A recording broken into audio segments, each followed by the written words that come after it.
Toin July ni sari sang ni sobi patum Zirtawpni Zan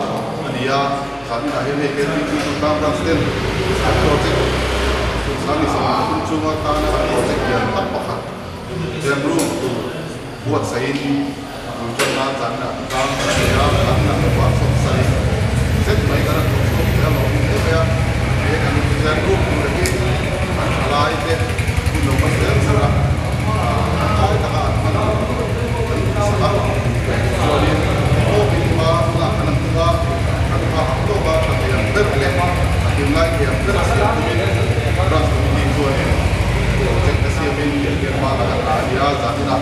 memang konten untuk sewa dokter Zirtawpni Zan untuk media cuma untuk apa Zirtawpni ada so ani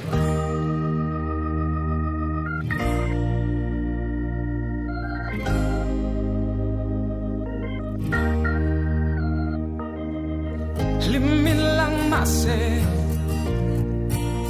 Krista telaw suwa Atop sulungay na may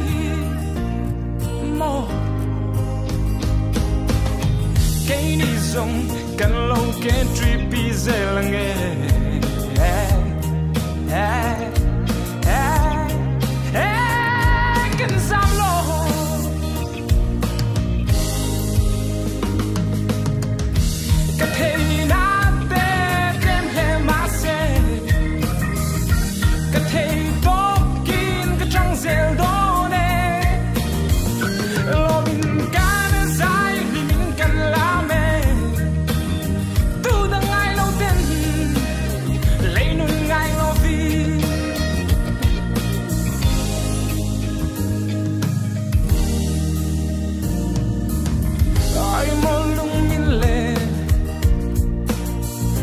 Jam kan mantika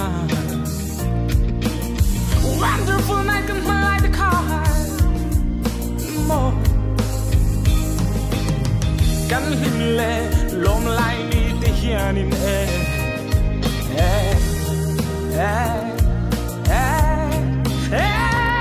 Kan soy mo yang se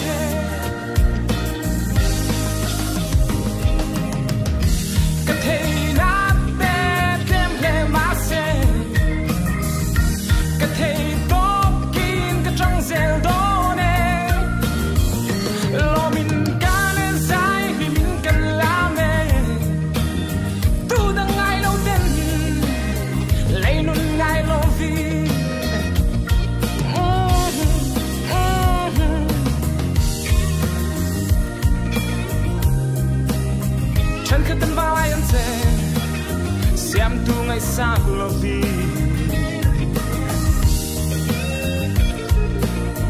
Zula chok salat lang val na ne Ato sulung ngai na mai mo